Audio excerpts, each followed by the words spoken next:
Hello दोस्तों, स्वागत है आपका हमारे यूट्यूब चैनल में। तो दोस्तों, अगर आप झारखंड के गिरिडीह ज़िला में रहते हैं तो आपके लिए एक बहुत बड़ी वैकेंसी निकल कर आई है, चौकीदार। जी हाँ दोस्तों, चौकीदार के लिए नई रिक्रूटमेंट निकल के आई है झारखंड में। सिर्फ गिरिडीह ज़िला में जो लोग रहते हैं उनके लिए है। तो देखते हैं इसमें कब से स्टार्ट हो रहा है। तो देखिए दोस्तों, ये न्यू नोटिफिकेशन निकल कर आया है, गिरिडीह चौकीदार। अगर आप गिरिडीह से बिलोंग करते हैं तो आपके लिए देखिए चौकीदार का वैकेंसी निकल कर आई है। देखिए, रिक्रूटमेंट ऑफ चौकीदार गिरिडीह। इसका अप्लाई डेट कब से है? स्टार्टिंग डेट है 3/10/2023 और समाप्त मतलब आवेदन करने की अंतिम तिथि है 16/11/2023। अगर आप गिरिडीह से हैं तो आपके लिए एक बेहतर अपॉर्चुनिटी है चौकीदार में भर्ती होने का। तो दोस्तों, अगर आप चौकीदार में अपनी सेवा देना चाहते हैं तो ये वीडियो अंत तक ज़रूर देखें। तो चलिए वीडियो को शुरू करते हैं।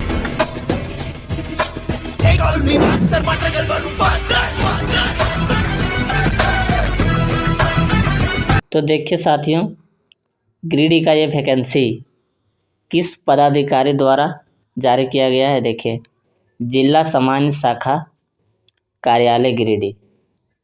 देखिए, विज्ञापन संख्या कितना है? 01/2023। चौकीदार स्वर्ण युग नियुक्ति परीक्षा 2023। तो दोस्तों, आज मैं आप लोगों को बताऊंगा कि चौकीदार फॉर्म ऑफलाइन होते हैं या ऑनलाइन। तो मैं बताना चाहता हूं कि ये ऑफलाइन फॉर्म है। जिस भी कैंडिडेट को इस एप्लीकेशन फॉर्म में इंटरेस्ट है वो आप ऑफलाइन के ज़रिए इसे अप्लाई कर सकते हैं। तो जो मेन पॉइंट है दोस्तों, मैं आप लोग को सिर्फ बताऊंगा, और जो नहीं समझ में आता है मैं डिस्क्रिप्शन में इस फाइल का लिंक दे दूंगा, आप वहां से डाउनलोड करके इसे आसानी से देख पाएंगे। तो देखते हैं मेन पॉइंट इसमें क्या दिया है। देखिए, आवेदन प्राप्त करने की प्रारंभिक तिथि 16/10/2023 और आवेदन प्राप्त करने की अंतिम तिथि है 16/11/2023 को 5 बजे तक आप आवेदन कर सकते हैं। चलिए हम बढ़ते हैं आगे। देखिए, यहाँ साफ साफ लिखा है कि गिरिडीह जिला के अंतर्गत चौकीदार स्वर्ग के पद पर सीधी भर्ती हेतु विज्ञापन। देख लिए, ठीक है दोस्तों। चलिए हम आगे बढ़ते हैं। इसमें सीटों की संख्या कितनी है? तो दोस्तों, इसमें सीटों की संख्या देखिए ओबीसी और जनरल के लिए 233 है। देखिए, जिसमें से महिला को 5% दिया गया है, और खेल कूद से जितने भी आते हैं इस सब के लिए यहाँ पर अलग अलग कोटा दिया गया है। आप जिस भी कोटे के अंतर्गत आते हैं आप अप्लाई ज़रूर करें। देखिए, इसमें दिया है अनुसूचित जनजाति के लिए 72 सीटें हैं, महिला के लिए 4, उसके बाद पिछड़ा वर्ग SC के लिए 19 सीटें हैं, उसके बाद आर्थिक रूप से कमज़ोर वर्ग के लिए 39 सीटें, यानी कि टोटल आप बोल सकते हैं कि 389 सीटों पर वैकेंसी आई है। देखिए, ठीक है दोस्तों, समझ गए। चलिए बढ़ते हैं हम नेक्स्ट पॉइंट की ओर। नेक्स्ट पॉइंट में इसमें क्या बताया गया है कि रिक्त पदों की विवरणी बीट संख्या एवं नाम सहित परिशिष्ट ये में संलग्न किया गया है। मतलब कि इस नोटिफिकेशन के नीचे परिशिष्ट ये के तहत इसमें बताया गया है कि बीटों की संख्या कितनी है, आप किस बीट के अंतर्गत आते हैं। जैसे कि दोस्तों, ये ऑफलाइन फॉर्म है तो आपको लिफाफे के ज़रिए स्पीड पोस्ट करना होता है। लिफाफे के ऊपर आपको लिखना पड़ेगा विज्ञापन संख्या 01/2023 और उसके नीचे जिला कार्यालय गिरिडीह, और फिर उसके नीचे आपको लिखना पड़ेगा बीटों की संख्या। आप जिस बीट में आते हैं उसके ऊपर आप मेंशन कर देंगे। तो चलिए बढ़ते हैं नेक्स्ट पॉइंट की ओर। तो दोस्तों, मैंने वीडियो की शुरुआत में ही आपको बोला था कि जो मेन पॉइंट होगा जो मैं आपको बता सकता हूँ जो आपको दिक्कत नहीं आता है मैं वही चीज़ बताऊंगा, नहीं तो ये सब आप अपने से पढ़ सकते हैं, आप अपने से पढ़ सकते हैं। ये सब जो मेन चीज़ है, जो आप ऑफलाइन फॉर्म लेंगे कैसे क्या भरना है, उसके लिए मैं योग्यता बता रहा हूँ कि क्या एलिजिबिलिटी है, आपको क्या भरना है उसके लिए। तो देखिए, जो मेन पॉइंट होगा वही मैं आप लोग को बताऊंगा। देखिए, इसमें बोला है परीक्षा शुल्क कितना दिया है, 100 रुपया। आप जब फॉर्म भरेंगे तो वहाँ 100 रुपया आपसे लिया जाएगा। परीक्षा शुल्क है 100 रुपया। 100 रुपया किसके लिए दोस्तों, ओबीसी और जनरल के लिए। 100 रुपया ओबीसी और जनरल के लिए है, ओबीसी एवं जनरल, इसके लिए 100 रुपया लगेगा एप्लीकेशन फ़ी, ठीक है।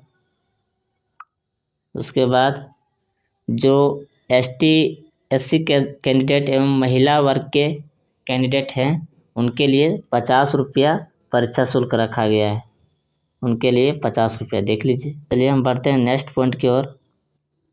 देखिए, इसमें कोई भी एग्ज़ाम रहता है उसमें सबसे पहले क्या मांगा जाता है, शैक्षणिक योग्यता। तो इस एग्ज़ाम में भी न्यूनतम शैक्षणिक योग्यता रखा गया है। 5वां पॉइंट में क्या है, न्यूनतम शैक्षणिक योग्यता। देखिए, यहाँ साफ साफ लिखा है कि चौकीदार पद पर नियुक्ति हेतु न्यूनतम शैक्षणिक योग्यता झारखंड राज्य के शिक्षण संस्थानों से 10वीं कक्षा उत्तीर्ण होगी। अगर आप 10वीं पास है तो आप ये फॉर्म अप्लाई कर सकते हैं। चौकीदार बनने के लिए आप लायक हैं, आप फॉर्म भर सकते हैं। समझ गए दोस्तों, ठीक है। चलिए बढ़ते हैं नेक्स्ट में। नेक्स्ट पॉइंट क्या बोला गया है, चरित्र। चरित्र में देखिए, अभ्यर्थी का चरित्र अच्छा हो एवं आपराधिक इतिहास नहीं हो। चरित्र की जांच उनके नियुक्ति के पूर्व नियुक्ति प्राधिकार द्वारा करवाई जाएगी। अगर आपका चरित्र अच्छा नहीं होगा तो आप फॉर्म मत भरें, वहाँ आपको रिजेक्ट कर दिया जाएगा। अगर आपके खिलाफ़ कोई केस हो तो ये फॉर्म आप मत भरें। या किसी भी कंपटीशन एग्ज़ाम का फॉर्म आता है, अगर आपका चरित्र खराब है तो आपको वो नहीं लेगा, वो डायरेक्ट आपको रिजेक्ट कर देगा। उसके लिए प्रमाण मांगता है, कैरेक्टर सर्टिफिकेट। वो डीसी के ज़रिए बनता है दोस्तों, डीसी ऑफिस में कैरेक्टर सर्टिफिकेट बनता है, उसके ज़रिए आप बना लें तो आपको कोई दिक्कत नहीं होगा, ठीक है। चलिए बढ़ते हैं नेक्स्ट पॉइंट में क्या दिया है। नेक्स्ट पॉइंट में इसमें बताया गया है उम्र सीमा। 7वां नंबर में क्या है, उम्र सीमा कितना रखा गया है, न्यूनतम उम्र सीमा 18 वर्ष। अगर आपका उम्र 18 वर्ष हो गया है तो आप इस फॉर्म को भरें। और अधिकतम उम्र है 35 वर्ष ओबीसी के लिए एवं जनरल के लिए, और पिछड़ा वर्ग एवं अत्यंत पिछड़ा वर्ग है 37 वर्ष, माने कि SC ST के लिए 37 वर्ष रखा गया है। इसमें एज में छूट दिया गया है, देखिए। चलिए हम बढ़ते हैं नेक्स्ट पॉइंट की ओर। जो इम्पोर्टेंट पॉइंट है मैं सिर्फ वही आप लोग को बताऊंगा, अन्यथा आप डिस्क्रिप्शन में हम लिंक दे दिए हैं, उसके ज़रिए आप डाउनलोड करके पढ़ सकते हैं। देखिए दोस्तों, 9वां नंबर में इम्पोर्टेंट पॉइंट है। देखिए, अभ्यर्थी को साइकिल चलाने का ज्ञान आवश्यक होगा। साइकिल इसमें आवश्यक मांगा गया है। अगर आप साइकिल नहीं चलाने जानते हैं तो आपको वो भर्ती नहीं लेगा। अगर आप दौड़ परीक्षा भी निकाल लेंगे तो आपको हटा देगा। न्यूनतम आपको साइकिल चलाना आना ही चाहिए। अब नेक्स्ट पॉइंट में इसमें क्या है, नियुक्ति प्रक्रिया। देखिए, नियुक्ति प्रक्रिया में क्या है, पहला है लिखित परीक्षा। लिखित परीक्षा के ज़रिए आपका टेस्ट होगा। उसके बाद जो लिखित परीक्षा में पास करेंगे अभ्यर्थी, उनके लिए मेधा सूची तैयार किया जाएगा। जो इस मेधा सूची में पास आउट करेंगे उसके बाद फिर वो शारीरिक माप में जाएंगे। शारीरिक माप में देखिए क्या क्या होगा। चौकीदार के लिए शारीरिक माप, देखिए, सामान्य श्रेणी के लिए 160 सेंटीमीटर हाइट मांगा गया है। उसके बाद पिछड़ा वर्ग के लिए 160 सेंटीमीटर, अनुसूचित जनजाति के लिए 155 सेंटीमीटर है, महिलाओं के लिए 148 सेंटीमीटर। मतलब कि आप जनरल ओबीसी में हैं तो 160 सेंटीमीटर है, और SC ST में है तो 155 सेंटीमीटर, महिला हैं तो 148 सेंटीमीटर इसमें हाइट रिक्रूटमेंट मांगा गया है। अगर इससे भी कम आपका हाइट है तो ये फॉर्म आप बिल्कुल भी मत भरिए, आप इसके लिए लायक नहीं है। ठीक है, चलिए हम बढ़ते हैं नेक्स्ट पॉइंट की ओर। अगर आप लिखित परीक्षा पास करेंगे तो उसके बाद आपका होगा शारीरिक जांच, नहीं हाँ शारीरिक जांच होगा। तो शारीरिक जांच में क्या क्या इसमें मांगा गया है देख लीजिए। देखिए शारीरिक जांच में इसमें क्या है, 1 मील दौड़ आपका होगा पुरुषों के लिए 5 मिनट, 5 मिनट समय दिया जाएगा, उसके लिए 20 अंक आपको मिलेंगे। और 5 मिनट के बाद जो व्यक्ति आएगा उसको 10 अंक मिलेंगे। और 6 मिनट के बाद आएगा तो उसको बाहर कर दिया जाएगा, वहाँ रस्सी उठा दिया जाएगा। दोस्तों जितना टाइम है उतना ही टाइम वो देगा। जो एक्सेलेंट है उसको 20 मार्क्स मिलेंगे। उसके बाद जो गुड में आया होगा, जो गुड में आया होगा उसको 10 मार्क्स मिलेंगे। ठीक है, समझ गए। और महिलाओं के लिए है, महिलाओं के लिए 8 मिनट समय दिया गया है। देखिए अगर 8 मिनट या उससे पहले आप आते हैं तो आपको 20 अंक मिलेंगे।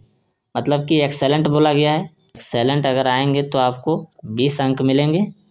और गुड में आएंगे तो आपको 10 अंक मिलेगा। और गुड में आप आएंगे तो आपको 10 अंक मिलेगा। समझ गए।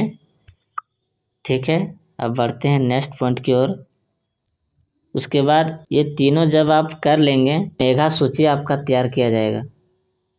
जो भी कैंडिडेट इस मेरिट लिस्ट में आएगा उसको मेडिकल के लिए बुलाया जाएगा। देखिए चिकित्सा परीक्षण, अगर आप मेरिट लिस्ट में आ गए तो आपका मेडिकल होगा। मेडिकल में आपका जांच किया जाएगा, हाथ हाथ जांच किया जाएगा, कान हो गया, पैर हो गया, कि हाथ आपका एंगल में है कि नहीं, पैर आपका टूटा है या कुछ इस तरह आपका जांच किया जाएगा। इसमें ज़्यादा मेडिकल हार्ड नहीं होता है। नेक्स्ट पॉइंट में इसमें क्या है, परिवीक्षा, परिवीक्षा दिया गया नेक्स्ट पॉइंट में। परिवीक्षा का मतलब है चौकीदार के पद पर बहाली परिवीक्षा आधार पर की जाएगी। मतलब कि जब आपका सब कुछ हो जाएगा तो परिवीक्षा लिया जाएगा, ट्रेनिंग जिसको बोलते हैं दोस्तों। ये ट्रेनिंग 2 वर्ष की 2 वर्ष का इसमें दिया गया है। अगर किसी चौकीदार की सेवा परिवीक्षा मतलब ट्रेनिंग की अवधि में संतोषजनक नहीं पाई जाती है तो ट्रेनिंग की अवधि 1 वर्ष के लिए बढ़ा दिया जाएगा। अगर आप 2 वर्ष में अच्छे से ट्रेनिंग नहीं कर पाएंगे तो आपको 1 साल और ट्रेनिंग देना पड़ेगा, तभी जाके वो आपको इस जॉब में रखेंगे। अन्यथा यहाँ साफ साफ बोला गया है कि अगर ट्रेनिंग में भी अच्छे से नहीं कर पाते हैं तो आपको नौकरी एकदम ही नहीं देगा, ही हटा देगा आपको वहाँ से कि जाइए आप इसके लिए एलिजिबल नहीं है, डायरेक्ट ये बोल देंगे। ठीक है दोस्तों, समझ गए। चलिए अब इसमें हम सैलरी की बात करते हैं। ये बहुत बड़ा इम्पोर्टेंट पॉइंट है दोस्तों, क्योंकि लोगों को सैलरी ही समझ में नहीं आता है। देखिए यहाँ लिखा है कि चौकीदार का वेतनमान है 5200 से लेकर 20,200, लेकिन मैं आप लोग को बताना चाहता हूँ कि ये 20,000 नहीं है दोस्तों। देखिए यहाँ ग्रेड पे है 1800, यानी कि लगभग आपको 27,000 से लेकर कितना मिलेगा आपको 56,000 तक सैलरी मिल सकता है। ये इसको हल्के में मत लेना। बहुत स्टूडेंट गलती करता है कि बोलता है कि इसमें सिर्फ 20,000 रखा गया है, लेकिन ये 20,000 नहीं है, ये इसमें भी ज़्यादा सैलरी मिलता है। इसको हल्के में मत लीजिए। अगर आप में क्षमता है तो ये फॉर्म भर दीजिए, क्योंकि बहुत लोग को लगता है कि रे ये वॉचमैन का नौकरी है। वॉचमैन कौन करेगा भाई, इतना बड़ा बड़ा पोस्ट है, इंस्पेक्टर है, कांस्टेबल बनिए, हेड कांस्टेबल बनिए। लेकिन लोग को वॉचमैन में थोड़ा सा लगता है कि बेइज्जती टाइप में, इसीलिए बहुत कम लोग भरते हैं। इसीलिए इसमें कंपटीशन कम होगा दोस्तों। आप ज़रूर भरिए, आप इस फॉर्म को ज़रूर भरिए, आपका सिलेक्शन होगा। इसमें सिलेक्शन की प्रक्रिया ज़्यादा कुछ नहीं है, ये थोड़ा सा आसान है। आप इस फॉर्म को ज़रूर अप्लाई करें। समझ गए। चलिए देखते हैं नेक्स्ट पॉइंट में क्या दिया गया है। देखिए इसमें नेक्स्ट पॉइंट में क्या दिया गया है, आवेदन करने की प्रक्रिया। 16वां पॉइंट में क्या है, आवेदन करने की प्रक्रिया। क्या क्या इसमें प्रक्रिया है देखिए। मतलब कि आप फॉर्म भरेंगे तो आपको डॉक्यूमेंट में क्या ले जाना है। देखिए यहाँ बोला गया है कि पहला में है शैक्षणिक अंक पत्र या प्रमाण पत्र। मतलब आप मैट्रिक पास किए हैं उसका जेरॉक्स ले जाना है। उसके बाद है इसमें सक्षम पदाधिकारी द्वारा निर्गत स्थानीय निवास प्रमाण पत्र। स्थानीय निवास प्रमाण पत्र का जेरॉक्स इस उसमें आपको लगा देना है। लिफाफे के अंदर आपको भरना है ये सब डॉक्यूमेंट। जन्म तिथि से संबंधित प्रमाण पत्र है, मतलब ये सब प्रमाण पत्र दिया गया है। इसको आप आवेदन करने के समय लिफाफे के अंदर आप भरिए, स्पीड पोस्ट कर दीजिए, समझे। चलिए हम बढ़ते हैं नेक्स्ट पॉइंट की ओर। उसके बाद है मेन पॉइंट। ये मेन पॉइंट आप लोग के लिए बहुत ज़रूरी है।